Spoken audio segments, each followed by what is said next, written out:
Mechanical chemistry classes. I hope आपको हमारे video बहुत ही अच्छे लगे होंगे। हमारे चैनल को सब्सक्राइब कीजिए और अपने फ्रेंड के साथ शेयर कीजिए। आज अपन पढ़ेंगे इलेक्ट्रोकेमिस्ट्री। तो आप हेडिंग लगाओगे इलेक्ट्रोकेमिस्ट्री। इलेक्ट्रोकेमिस्ट्री। अब देखो इलेक्ट्रोकेमिस्ट्री में क्या होता है।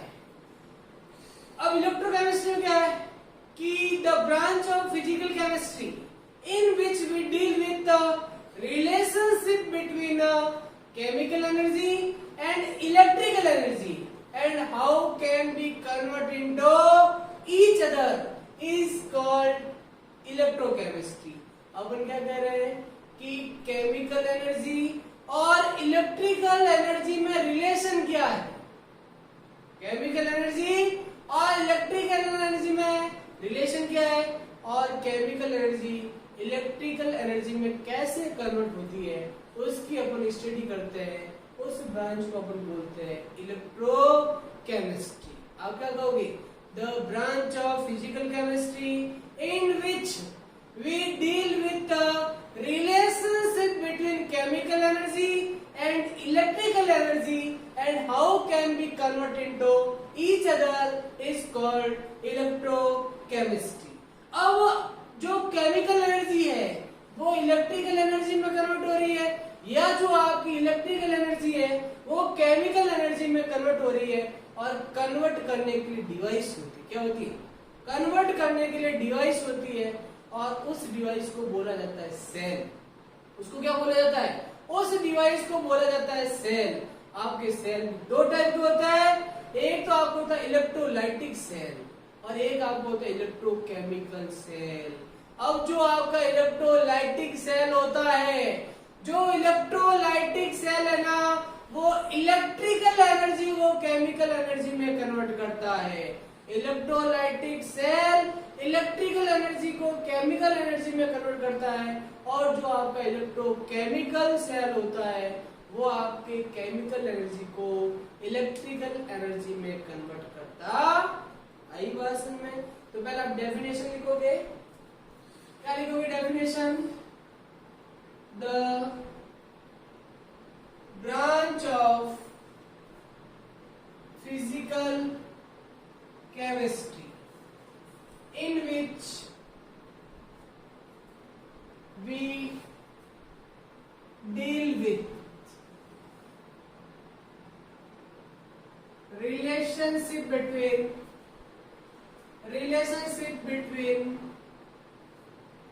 chemical energy and electrical energy and how can be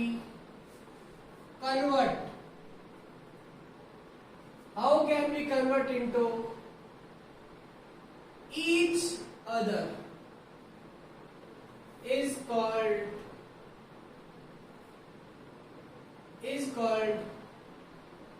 electrochemistry। अपन क्या कह रहे हैं? The branch of physical chemistry in which relationship between chemical energy and electrical energy and how can be converted into each other is called electrochemistry। अपन कह रहे हैं कि chemical energy है ना वो किसमें कन्वर्ट होती है? इलेक्ट्रिकल एनर्जी में। और जो आपकी इलेक्ट्रिकल एनर्जी है वो किसमें कन्वर्ट होती है? केमिकल एनर्जी में कन्वर्ट होती। और कन्वर्ट करने के लिए डिवाइस चाहिए। क्या चाहिए? और वो डिवाइस होता है सेल। क्या होता है? सेल। अब इस सेल भी दो टाइप के हैं। एक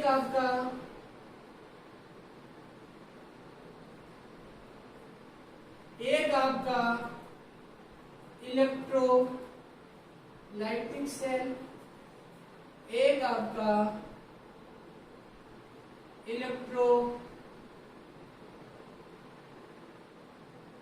केमिकल सेल। एक आपका इलेक्ट्रोलाइटिक सेल और एक आपका इलेक्ट्रोकेमिकल सेल होता। इलेक्ट्रोकेमिकल सेल होता। अब जो इलेक्ट्रोलाइटिक सेल होता है ना वो इलेक्ट्रिकल एनर्जी को किसमें कन्वर्ट करता है? केमिकल एनर्जी में कन्वर्ट करता है, और जो इलेक्ट्रोकेमिकल सेल है वो केमिकल एनर्जी को इलेक्ट्रिकल एनर्जी में कन्वर्ट करता। मतलब यहाँ आपको इलेक्ट्रिसिटी प्रोवाइड करनी पड़ेगी, और अगर आप इलेक्ट्रिसिटी प्रोवाइड करोगे तो ये नॉन स्पॉन्टेनियस होता है। क्या होता है? नॉन स्पॉन्टेनियस होता है, और ये स्पॉन्टेनियस होता, ये नॉन स्पॉन्टेनियस और ये आपका स्पॉन्टेनियस होता है।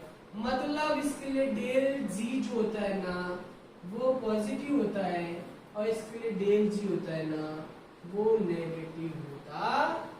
आई बात समझ में?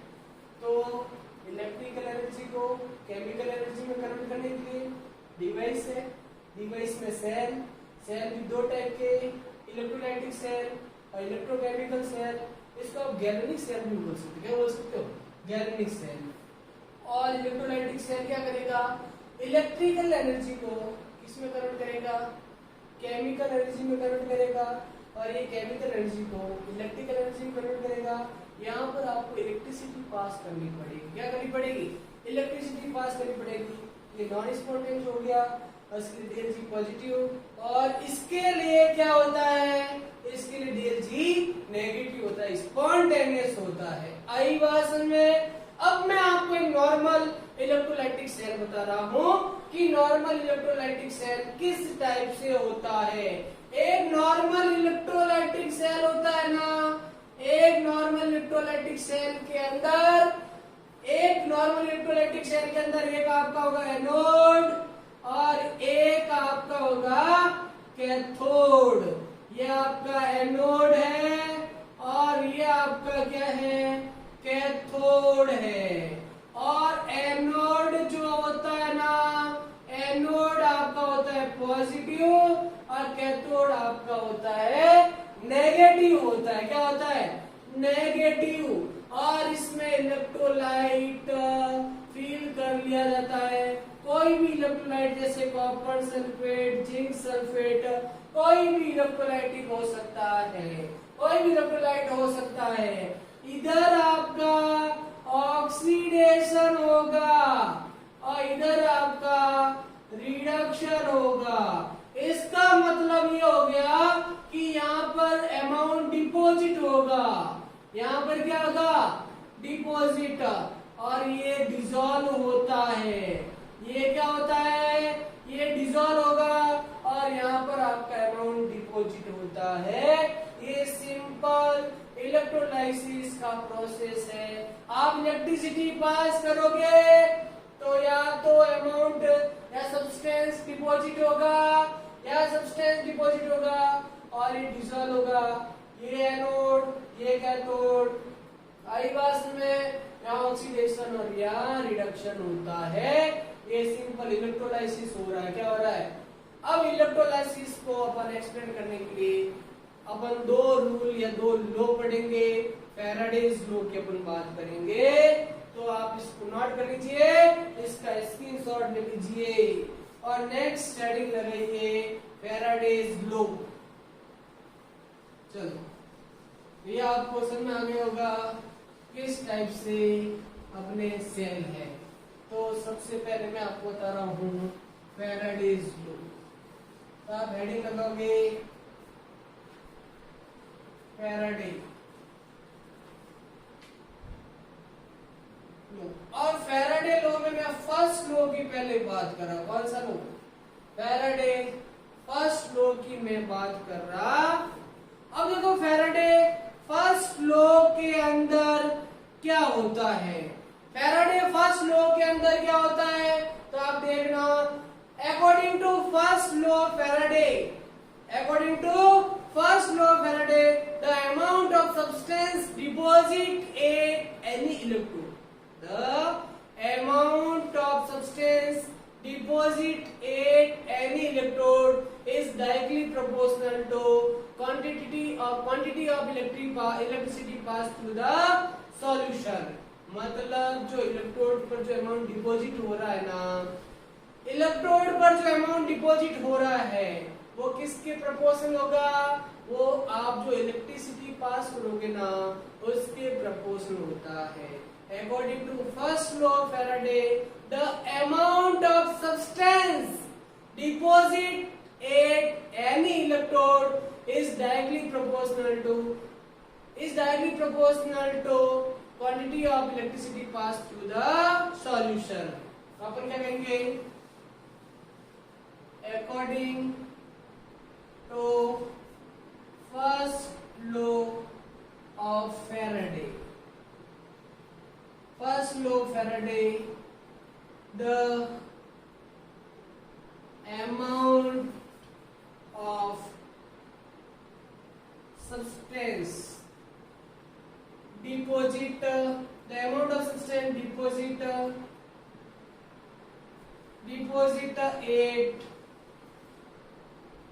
any electrode, amount of substance deposited at any electrode is directly proportional to the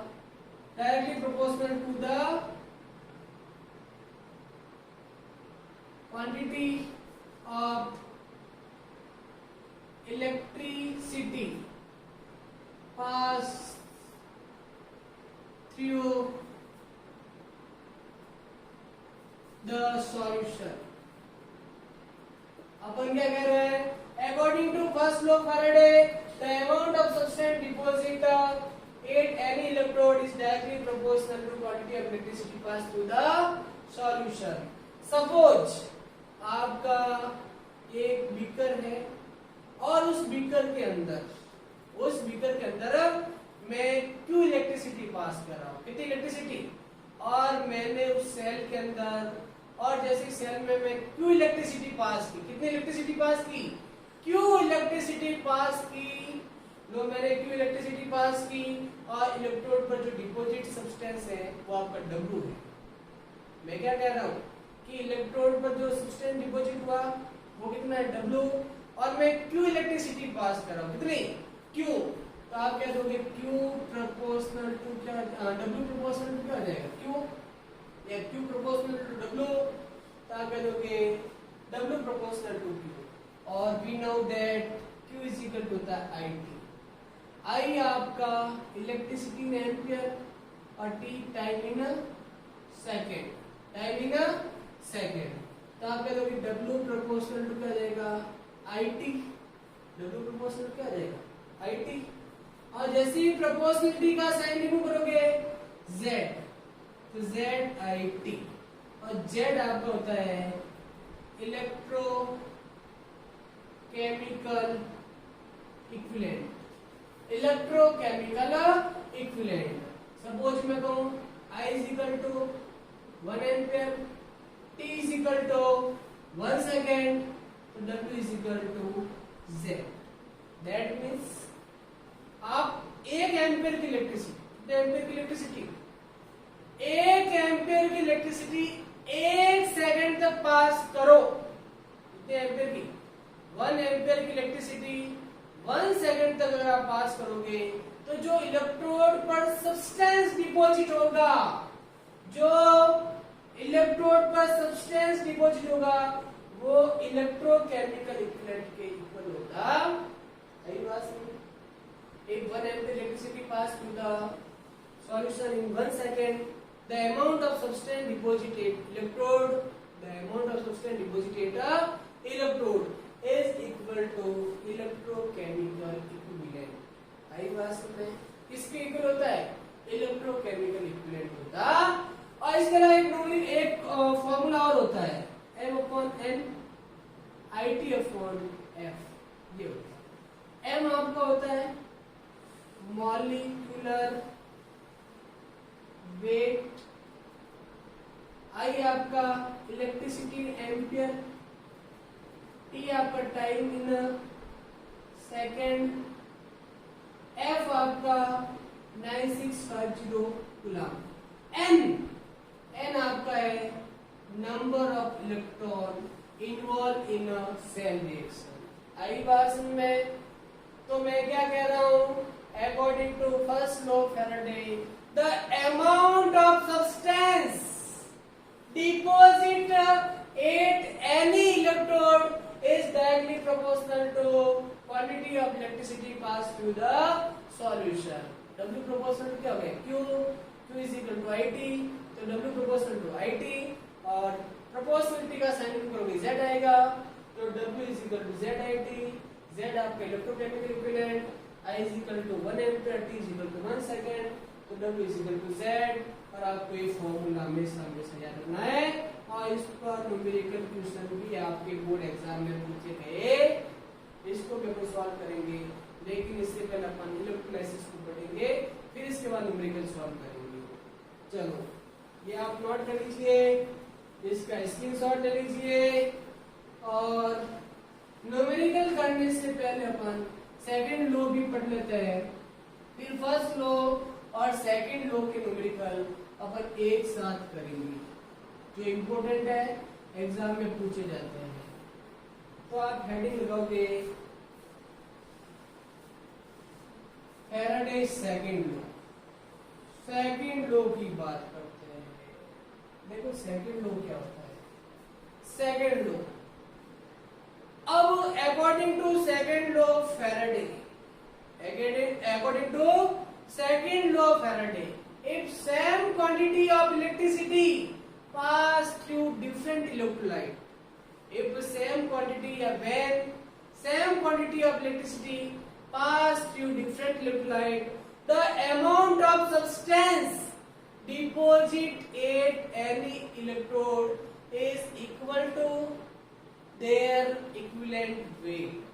अपन क्या कर रहे हैं कि डिफरेंट इलेक्ट्रोलाइट है, सपोज 1 2 3 डिफरेंट आप इलेक्ट्रोलाइट ले रहा हूं और डिफरेंट इलेक्ट्रोलाइट में मैं सेम क्वांटिटी ऑफ इलेक्ट्रिसिटी पास करता हूं। क्या करता हूं? सेम क्वांटिटी ऑफ इलेक्ट्रिसिटी पास करता हूं, तो अपन कहेंगे कि जो अमाउंट डिपॉजिट होगा ना वो उनके इक्विवेलेंट वेट के रेशियो में होगा या उसके इक्वल होता। तो क्या लिखोगे? according to second law of Faraday, when same quantity of electricity pass through different electrolyte solution, then amount of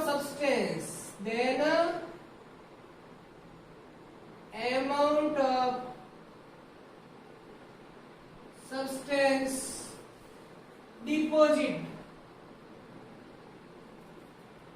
at any electrode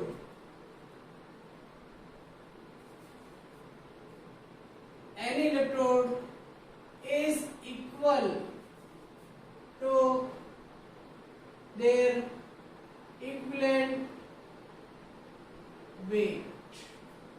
अपन क्या करें? According to second law of Faraday, when same quantity of electricity pass through different electrolyte, then the amount of substance deposit at any electrode is equal to their equivalent weight।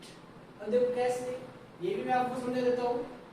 ये देखिए, ये different electrolyte में ले रहा हूँ, ये different electrolyte है और डिफरेंट इलेक्ट्रोलाइट, इसमें ये रहे डिफरेंट इलेक्ट्रोलाइट।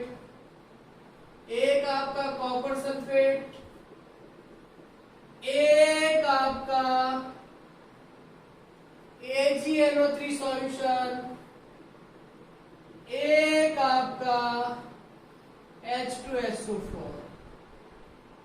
ये आपके डिफरेंट इलेक्ट्रोलाइट है और डिफरेंट इलेक्ट्रोलाइट में सेम क्वांटिटी मतलब इक्वल इलेक्ट्रिसिटी पास कर रहा हो। कितनी? सपोज I एम्पीयर की इलेक्ट्रिसिटी पास कर रहा हो। कितनी? I एम्पीयर की इलेक्ट्रिसिटी पास कर रहा हो और यहाँ पर जो अमाउंट डिपॉजिट हुआ है वो W1, यहाँ पर जो अमाउंट डिपॉजिट हुआ वो W2, और यहाँ पर जो अमाउंट डिपॉजिट हुआ वो आपका W3, और इसका इक्विवेलेंट वेट E1, इसका इक्विवेलेंट वेट E2, इसका E3। तो अपन कहेंगे W1 ratio W2 ratio W3 is equal to E1 ratio E2 ratio E3 होता है। आई बात समझ में? सपोज मैं कहते हैं दो ही होते, एक W1 वाला एक W2 वाला, तो आप क्या लिखते बताओ? क्या लिखते? W1 ratio W2 is equal to E1 ratio, अगर दो होते तो ऐसे लिखते, या इसको ऐसे भी लिख सकते थे W1 upon W2 is equal to E1 upon E2। ये कब लिखते? जब सिर्फ आपके दो सेल या दो इलेक्ट्रोलाइट वाले होते। आई बात समझ में? मैं कह रहा हूं according to second law of Faraday, same quantity of electricity pass through the same quantity of electricity pass through different electrolyte, the amount of substance deposited in any electrode is equal to their equivalent weight होता। ये आपको समझ में आ गया? चलिए इसको note कर लीजिए, इसका स्क्रीनशॉट ले लीजिए। चलो अब मैंने आपको फर्स्ट लॉ बताया, सेकंड लॉ बताया, अब फर्स्ट लॉ और सेकंड लॉ का न्यूमेरिकल करने से पहले आपको इलेक्ट्रोलाइसिस पता होना चाहिए। भाई आपको जब पता ही नहीं चलेगा कि इलेक्ट्रोड पर कौन डिपॉजिट हो रहा है, एनोड पर कौन डिपॉजिट हो रहा है और कैथोड पर कौन डिपॉजिट हो रहा है, तब तक आप न्यूमेरिकल क्वेश्चन नहीं कर सकते। तो आपको पहले पता होना चाहिए कि कौन डिपॉजिट होगा, उसके लिए आपको पहले इलेक्ट्रोलाइसिस आना चाहिए। क्या आना चाहिए? तो मैं आपको बता रहा हूँ कि इलेक्ट्रोलाइसिस का प्रोसेस कैसे होता है, कैथोड पर कौन डिपॉजिट होगा और एनोड पर कौन डिपॉजिट होगा, वो मैं आपको बता रहा। देखो सपोज आपके सामने मैं इलेक्ट्रोलाइसिस में NaCl ले रहा हूँ। क्या ले रहा हूँ? NaCl। अब NaCl का किस तरह से इलेक्ट्रोलाइसिस होगा, एनोड पर कौन जाएगा, कैथोड पर कौन जाएगा, वो मैं आपको बता रहा हूँ।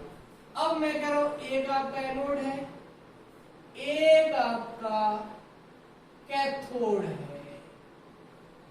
अब मैं आपको बताऊंगा कि एनोड पर कौन डिपॉजिट हुआ और कैथोड पर कौन डिपॉजिट। आई बात में? ये मैं आपको बताऊंगा।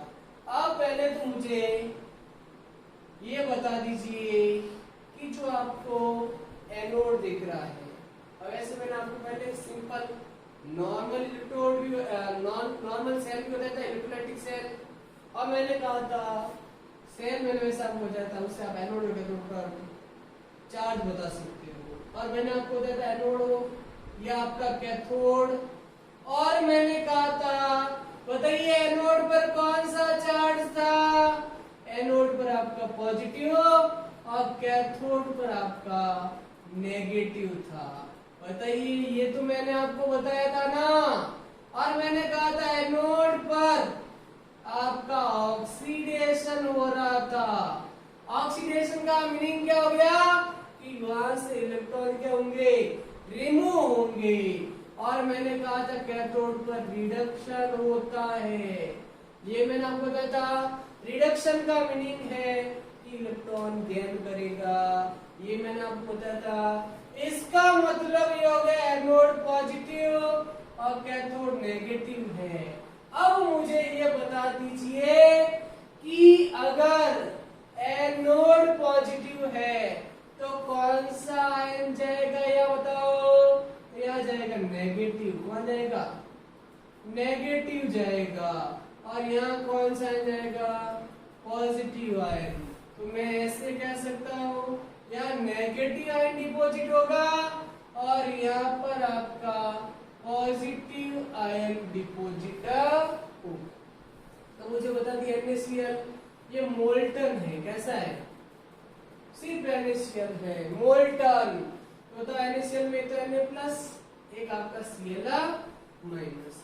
तो मुझे बताइए Na+ कहाँ जाएगा, तो बता दीजिए Na+ कहाँ जाएगा, यहाँ जाएगा पॉजिटिव, और पॉजिटिव यहाँ गया, तो बताओ मैंने कहा था यहाँ रिडक्शन होता है, क्या होता है, और रिडक्शन होता है तो एक इलेक्ट्रॉन गेन करेगा और ये Na साल्ट का फॉर्मेशन कर देगा, तो कैथोड पर आपको मिलेगा Na साल्ट मिल जाएगा। आई बात समझ में। अब मुझे बताइए Cl- कहा जाएगा एनोड पर, और एनोड पर ऑक्सीडेशन होगा, इसका मीनिंग ये इलेक्ट्रॉन डोनेट करेगा, और जैसे ही इलेक्ट्रॉन डोनेट करेगा ना तो आपको Cl2 गैस मिल जाएगी। तो मुझे बताओ कैथोड पर क्या मिला, कैथोड पर आपको मिला Na सॉल्ट, और एनोड पर मिला आपको क्लोरीन गैस। आई बात में। चलो यहाँ तो सिंपल था, आपके सामने कोई प्रॉब्लम नहीं आई, लेकिन अब मैं आपको दे दूं NaCl एक्वस, तो बहुत ही बढ़िया चीज है।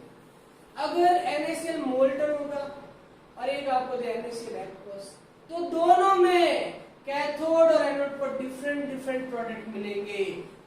NaCl लेकिन एक एक्वस एक मोल्टन है, तो दोनों में आपको डिफरेंट डिफरेंट प्रोडक्ट मिलेंगे। कैसे मिलेंगे ये आपके सामने देखना। बताइए NaCl में एक Na+, Cl-, बताइए एक्वस में क्या, एक H+, एक आपका OH-। अब मुझे बताइए, आपको मैं पूछो, बताओ कैथोड पर कौन जाएगा, Na+ या H+। तो आपके सामने बहुत ही बड़ी प्रॉब्लम आ जाती है कि दो पॉजिटिव है, दोनों को भेज दे क्या, या दोनों में से किसको भेजे, दोनों में से आप किसको भेजोगे, तो इसके सामने इसमें आपकी प्रॉब्लम क्रिएट हो जाती। तो अब क्या करें, तो इसके लिए भी आपका एक डिस्चार्ज पोटेंशियल का ऑर्डर है। ये कहा जाता है जिस आयन के लिए डिस्चार्ज पोटेंशियल की वैल्यू लो है, डिस्चार्ज पोटेंशियल लो है, वो जाएगा। तो डिस्चार्ज पोटेंशियल का मैं आपको ऑर्डर बता देता हूं। डिस्चार्ज पोटेंशियल का ऑर्डर मैं आपको बता देता हूं, ये आपको याद रखना है।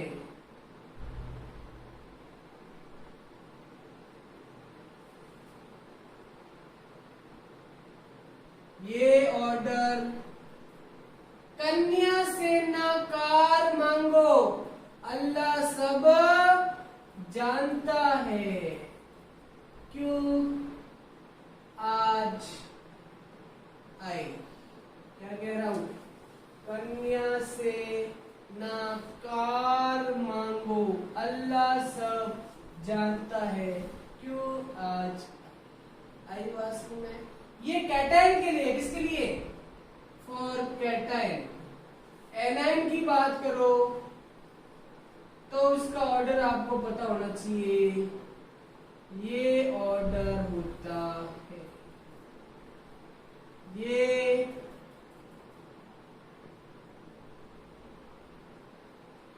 ये ऑर्डर आपको पता होना, तो ऑर्डर है। अब मुझे बताओ, मैं कह रहा हूं जिसके लिए डिस्चार्ज पोटेंशियल लो है, जिसके लिए डिस्चार्ज पोटेंशियल लो है वो जाएगा। तो मुझे बताओ Na+ और H+, बताओ लो किसका है, किसका H+ का लो, किसका लो है, बताओ Na+ जाएगा या H+ जाएगा। तो डिस्चार्ज पोटेंशियल लो है H+ का, तो H+ जाएगा। कौन जाएगा, तो H+ को कहां भेजोगे, यहां भेजोगे। H+ एक इलेक्ट्रॉन को गेन करेगा और H2 गैस का फॉर्मेशन कर देता। आई बात में। अब बताओ दोनों में से कौन जाएगा, दिख रहा है आपको डिस्चार्ज पोटेंशियल किसके लिए लो है, Cl के लिए, और Cl एक इलेक्ट्रॉन डोनेट करेगा। Cl जैसे एक इलेक्ट्रॉन डोनेट करेगा तो आपको मिल जाएगा Cl2 गैस मिल जाएगी। आई बात में।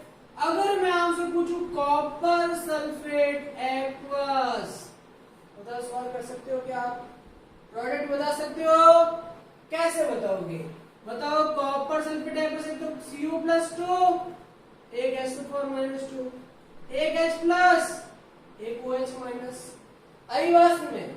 अब मुझे बताओ दोनों में से लो किसका है? कॉपर H प्लस किसका बताओ? कॉपर का। और कॉपर का है तो कॉपर क्या करेगा? 2 इलेक्ट्रॉन गेन करेगा और कॉपर साल्ट का फॉर्मेशन कर देगा। आई बात समझ में? अब मुझे बताओ इसमें से सॉल्व कर सकते हो क्या? OH माइनस जाएगा, डिस्चार्ज पोटेंशियल OH माइनस का लो है और O2 गैस बना देगा। आई बात समझ में? इस तरह से आपको कोई भी दे रखा है तो आप सॉल्व कर सकते हो। आप मुझे सॉल्व करके बताओगे AgNO3 aqueous। सॉल्व कर दोगे आराम से। एक तो Ag प्लस एक H प्लस एक NO3 माइनस और एक आपका OH माइनस। और अगर NO3 के ऑर्डर में प्रॉब्लम आएगी तो मैं कह देता हूँ सबसे हाईएस्ट होता है NO3। सबसे हाईएस्ट कौन होता है? NO3। वैसे चाहे NO3 हो, SO4 हो, OH माइनस हो, सबसे O2 मिलेगा। सबसे क्या मिलेगा? O2। तो एक से O2 मिल जाएगी और एक से आपको क्या मिलेगी? ये क्वेश्चन मैं आपको नेक्स्ट क्लास में पूछूंगा आपने किस तरह से सॉल्व किया। अगर आपको इसमें कोई प्रॉब्लम आई होगी तो मैं आपको नेक्स्ट वीडियो में इसको वापस बताऊंगा। Thank you.